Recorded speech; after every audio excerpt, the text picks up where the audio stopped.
Aleviliği anlamak için önce eski Türk inancını bilmek lazım.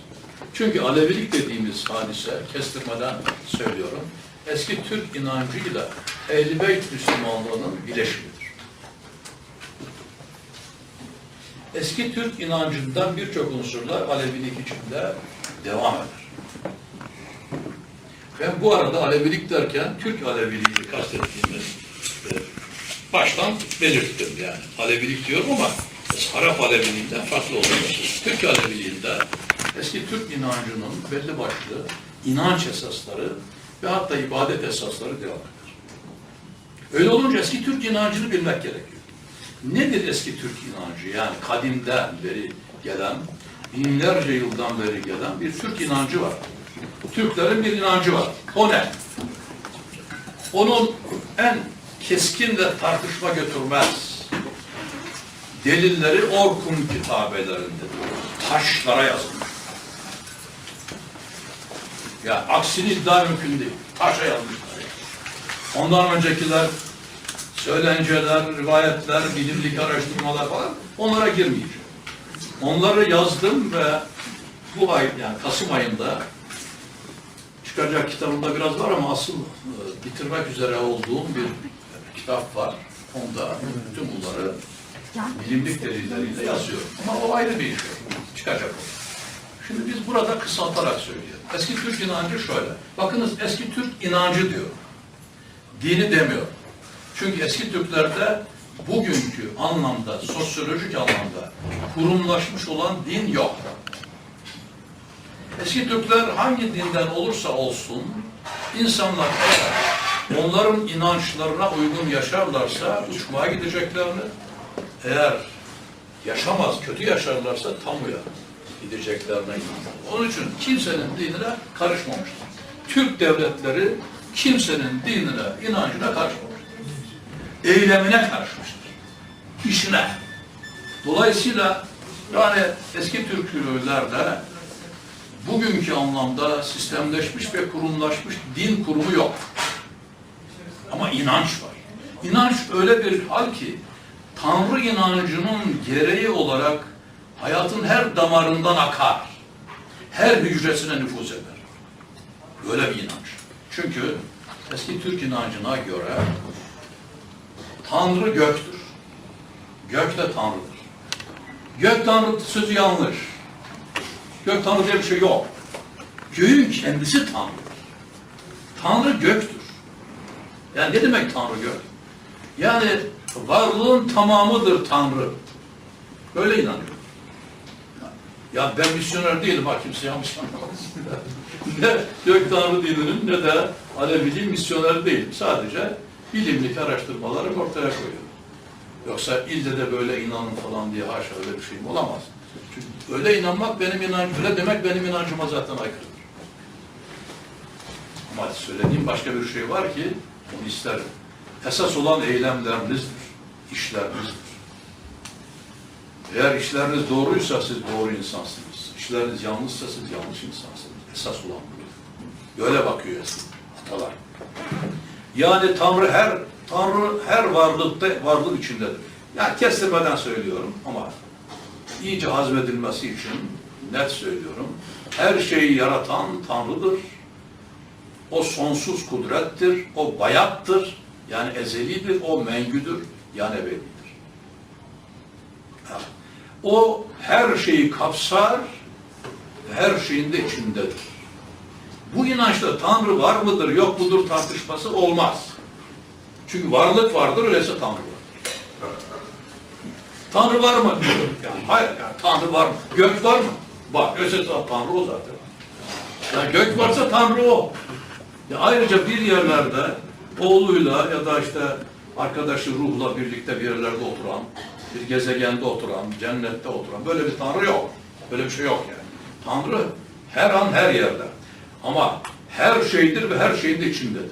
Sonsuz. Sonsuzdur. Ucu bucağı yoktur. Başlangıcı ve sonu yoktur. Ucu bucağı, başlangıcı ve sonu olmayan varlığın kendisidir Tanrı. Yaratmanın kendisidir yaratıcı. Hilkatin kendisidir Halik. Böyle bir inanç. Evet. Bu inancın tabii sonucu şu. Bu sonsuz varlığın kendi yasaları vardır. Bu yasalara göre yaşayan bu tarafta ve öteki tarafta dengeli biçimde mutlu olur. Yani insan yeryüzünde Tanrı'nın en bilinçli tezahürüdür. Yani ortaya çıkışıdır ve Tanrı adına hareket etmekle ilgilidir. İnsan Tanrı adına hareket eder. İnsan Tanrı'nın yeryüzündeki halifesidir. Vekilidir. Dolayısıyla insan yeryüzünü korumakla yükümlüdür. Bu yük onundur. Yani insanlara karşı iyilik yapacaktır.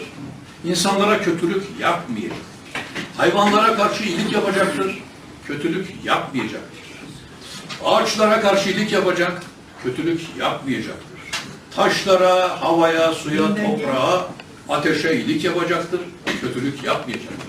Böyle yapar bir ahenk içinde, yani bu ahenk içinde yaşarsa bir insan bu dünyada mutlu olur ve öteye gittiği zaman onun ışık bedeni, yani içindeki Tanrı'dan olan ruhu öte tarafa gittiği zaman uçmaya gider. Çünkü kendisi zaten parlatmıştır onu.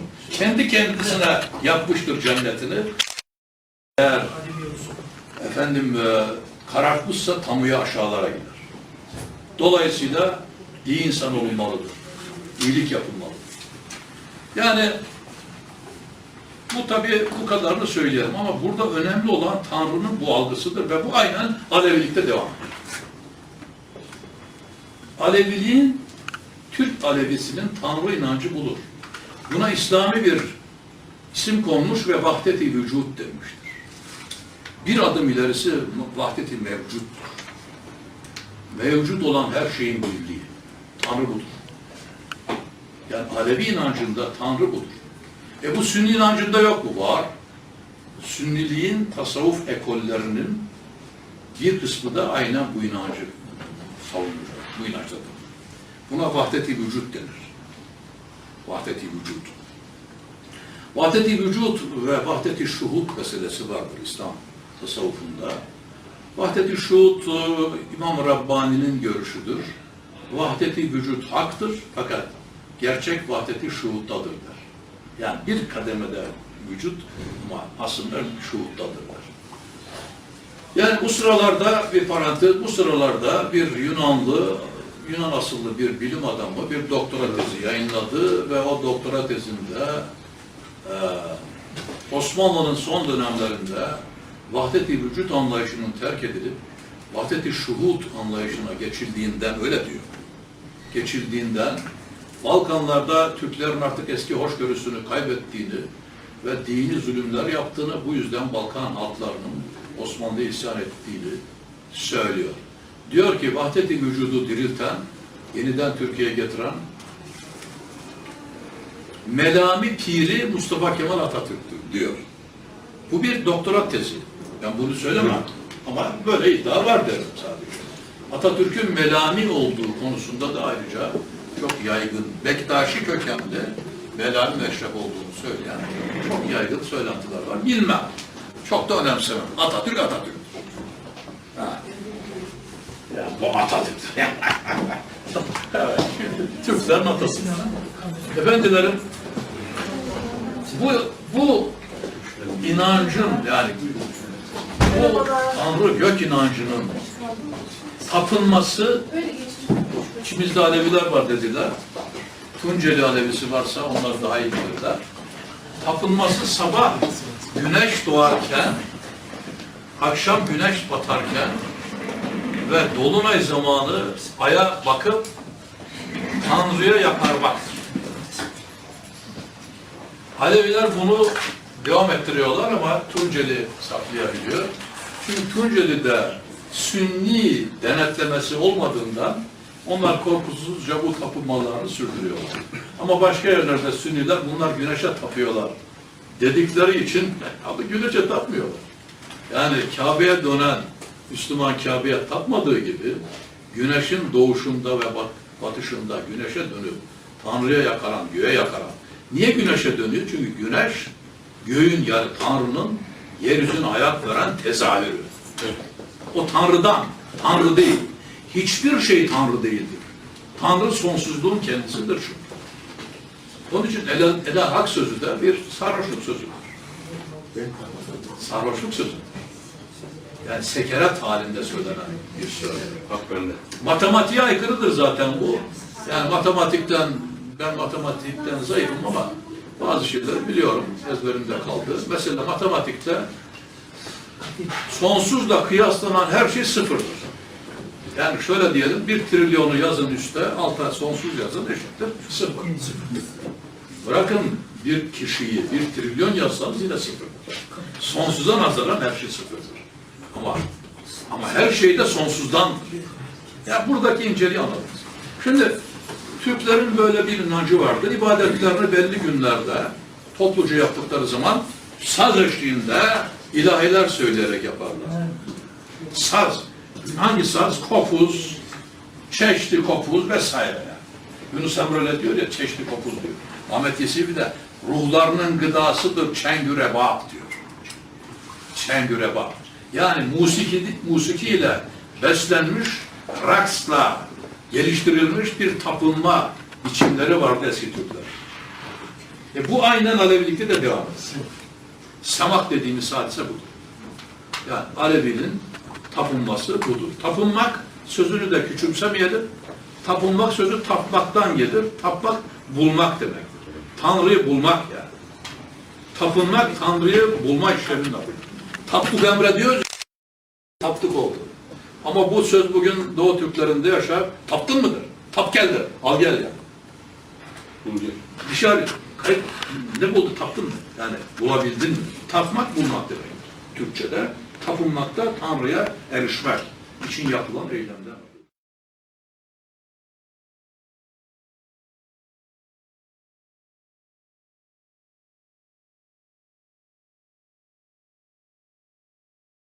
Dedikleri zaman her din kaçınılmaz bir şekilde o toplumun değerler üzerine gelir.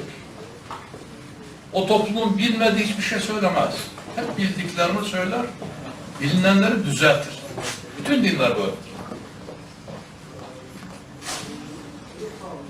Yani dolayısıyla Türk Aleviliği tabiri doğru bir tabirdir. Tabiri genişletip Türk Müslümanlığı dersek o da doğru bir tabirdir. Çünkü Türk dediğimiz gerçeklik, Müslümanlık dediğimiz gerçeklikten binlerce yıl önce oluşmuştur. Müslümanlık ile İslam'ı ayırdığımı da bu arada söyleyeyim. İslam esas itibariyle Tanrı'nın insandan istediği değerler sisteminin adıdır. Müslümanlık dediğimiz ise bundan 1400 küsur yıl önce İslam'ın Arap toplumuna gelmesi suretiyle oluşmuş olan bir yapının adıdır. Yani İslam ile Müslümanlığı da bu şekilde ayıralım. Yani bu ayrımlar gerçekçi ayrımlar mıdır? Evet, gerçekçidir.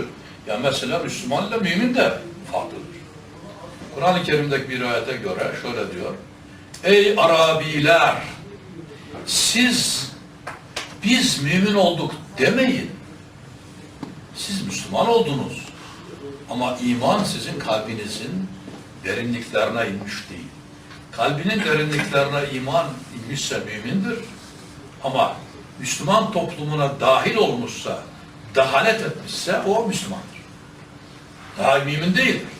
Hatta hayatının sonuna kadar Müslüman ama münkir olarak yaşayabilir. Yaşamıştır, vardır bunlar. Yani biz tabii tarihe düz olarak baktığımız zaman Peygamberimiz geldi, şu kabile işte savaş oldu, şu kabileler Müslüman oldu falan. Ama bir şey unuturuz, Peygamber ölür olmaz. O kabilelerin çoğu, Peygamber öldü, biz eski dinimize dönüyoruz demişler. Sonra onlar oluşan devletin silahlı güçleri vasıtasıyla disiplin altına alınmış ve Müslüman yapılmışlardır. Ama Müslüman yapılmaları mümin yapıldıkları anlamına gelmez. Yani tabirleri İslam efendim Müslim, Müslüman, mümin gibi sözler her birinin anlam ayrımları var. Yani farklı anlamları ifade ediyor. Bildiğiniz gerçekler bunlar. Alevilik kelimesi de böyle. Yani Alevilik kelimesi tarih içinde Ali oğullarına demiştir. Yani söz gelimi Kutadgübilik'te Kutadgübilik Karahanlılar dönemi ortaya çıkmış olan muazzam bir eserdir. Kutadgübilik'te kadim yani çok eskilerden beri gelen Türk inancının ve Türk irfanının erdem kuralları ile yeni girilen dinin ifadeleri ve kurallarının bileşimi var. Ya oradaki birçok söz eski inançlardan gelir. Kutadgu bilik. Yani kutlulaştıran bilgi. Kişiyi kutlu kılan bilgi. Kutadgu bilik. Evet. Mesela Kutadgu bilikte bir bahis vardır. Hükümdarların Alevilere karşı görevleri. Başlı başına bir bölümdür o. Şimdi o bölümü okuyan birisi eğer kelimelerin zaman içinde aldıkları değişik anlamları bilmezse Kutadgübilik'te Yusuf Hasacip sanki hükümdarlara bugünkü anlamda Alevilerle ilgili bir görev yüklüyormuş zannedebilir. Ama gerçek öyle değil. O dönemde Alevi demek Alioğulları demek. Alioğulları kutsanmıştı, kutsaldı ve hükümdarların onlara karşı görevleri vardı. Alevi onlara dedilir. Keza ondan bir dönem sonra mesela Hoca Ahmet Yesevi'nin Türkistan şehrindeki türbesinin daha doğrusu dergah büyük bir binadır o. Dergahının türbe kısmının tam önünde 8 metre uzunluğunda bir ağaç sırık vardı. Onun içinde de 7 maddenin alaşımından meydana gelmiş bir alem vardır. Böyle. Orada şöyle yazar en altında. Sultanul Arifin Alevi Şeyh Hoca Ahmet Yesevi. Yine bilim adamlarının ve bu işlere meraklı adamların büyük yanılgılarından birisi kelimenin o anda hangi anlamda kullandığını bilmemekten gelir. Kelimeler anlam değiştirirler. Yani zamanda ve mekanda anlam değiştirirler. Orada Alevi Şeyh dediği, kastettiği yine Hoca Ahmet Yesevi'nin Ali soyundan gelen bir insan oldu. Alevi Şeyh dediği odur yani. Hoca Ahmet Yesevi Alevi değil, o ayrı bir bahis. Ama buradaki Alevi kelimesi onu ifade etmez. Fakat son işte dönemlerde yani bir 3 asırdan falan bu yana Alevi aynı zamanda Ali soylu olmakla birlikte Ali'ye bağlılık duyanlara, kendisini Ali yolundan ve onun oğullarının yolundan, 12 imamın yolundan ya da 12 imam olmaz, bazen o 5 imam, 6 imam falan da olur. Mezheplere göre farklılaşır. Onun yolundan gidenlere de Alevi demiştir. Ama mesela 2 asır önce Osmanlı'da bir mahkeme oldu. Yani 2 asır önce Sultan II. Mahmut dönemi 1826'da Yeniçeriler toptan yok edilince, yani Yeniçerilere soykırım uygulanınca, jenosit uygulanınca, jenosittir o. Bildiğiniz soykırımdır yani. Yeniçeriler tamamen kırılmıştır. Yakalanan öldürülmüştür. Kaçan kurtuldu ama yakalanan öldürülmüştür. Yeniçeriler Bektaşi oldukları için de can havliyle nasıl olsa bu devlet ocaklara dokunamaz diye Bektaşi ocaklarına sığınmışlardır. Bektaşi ocakları da bizim evlatlarımız bunlar diyerek bunları dedeler, babalar müdafaa etmeye kalkınca II. Mahmut Bektaşiliği de yasakladı.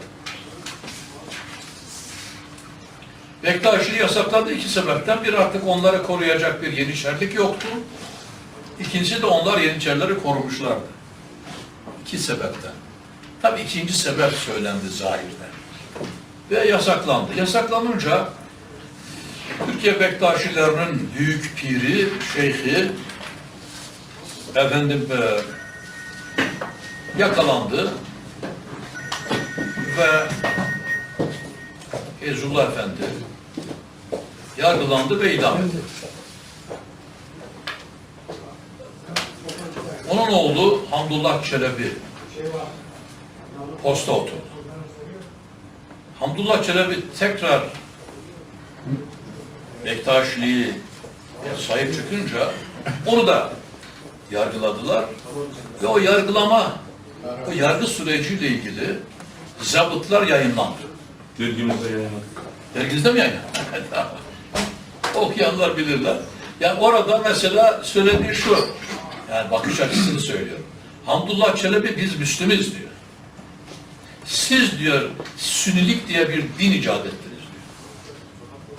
İşte bakış açısı. Müslüm biziz diyor. Siz münkirsiniz diyor. Sünnilik diyor uydurmadır diyor. Böyle dindir bu diyor. Ve haklı biz diyor Oğuz Türk'üyüz. İbadetimizi Türkçe yaparız. Mesela siz diyor tutarsınız namaz kılıyorum diye anlamadan Yusuf ile Züleyha hikayesini okursunuz diyor. Ya ne ilgisi var bunun namazda okumanın diyor. Yani sen Allah'a hani Allah'ım sen unutmuşsundur belki Kur'an'da hani bir hikaye anlatıyordun ya o hikayeyi sana anlatayım diye namazda okursunuz. Bunun ne anlamı var diyor. Biz Fatiha'yı okuruz, onu da Türkçe okuruz. Efendim biz ibadetimizi Türkçe yaparız ve ne dediğimizi de anlarız diyor. Şimdi bir bakış açısı. Yani Abdullah Çelebi'nin bir bakış açısı. Ama orada önemli olan şu. Biz Müslümiz. Müslüm ya hakiki Müslüman biziz. Siz Müslüman değilsiniz diyor. İdamı göze almış. Nitekim idam kararı çıktı ama II. Mahmut sürgüne çevirdi onu ve idam edilmedi. Sürgünde yerleşti. Amasya'ya gittiler. Şimdi bu girişten sonra şöyle bugün Türk Aleviliği dediğimiz hadisenin ana damarlarını ortaya koyalım. Yani nasıl Müslümanlık dediğimiz hadisenin bir yanı Arap kültürü ise bir yanı o bölgedeki Semitik din kültürü ise ya oluşmuş din kültürü ise işte peygamberler, kitaplar, Museviler, İseviler, Sabiiler yani Kur'an-ı Kerim mesela Sabiilerden bahseder de Budistlerden bahsetmez. Niye? Budistler çok uzaklarda yaşayan bir halk. Ama Sabiiler orada var. Yani Şaddül Arap denilen bölge, bataklık bölgesinde bugün de yaşayan Sabiiler diye bir din var. Onlardan bahsediyor. Çünkü o iklimin kültürü bu. Efendim Araplarda panayır güvencesini sağlamak için yani ticari dönemlerde 3 ay bir haram ayları ilan etmiş kültür. Ve bu aylarda savaşmak falan yasak. Çünkü bu aylar sulh içinde geçmeli ki ticaret yürüsün. Bu amaçlar oluşmuş. Bunu teyit ediyor Kur'an. Ama uyum bari diyor. Bunu siz yaptınız diyor. Bu siz icat ettiniz ama uymuyorsunuz diyor. Kur'an buna böyle bakıyor. Ama mesela Türklerde böyle bir şey var mı? Bizde hiç haram aylar diye bir kavram var mı? Bizde böyle bir şey olmasına lüzum da yok. Niye? Çünkü bizde öyle bir şey yok yani. Öyle bir ticari gereklilik falan yok. Yani bu gelişleri şunun için söylüyorum. Her din geldiği toplumun kültürüyle birleşir yani bir kültür. Orada zaten var olanlarla bağdaşır. Öyle ifade. Mekke'de vardı, hacda vardı, namazda vardı. Yani bugün Müslümanlıkta ritüel dedikleri tapınma biçimlerinin tamamı o zaman da var. Vardı ama Kabe'nin içinde putlar vardı.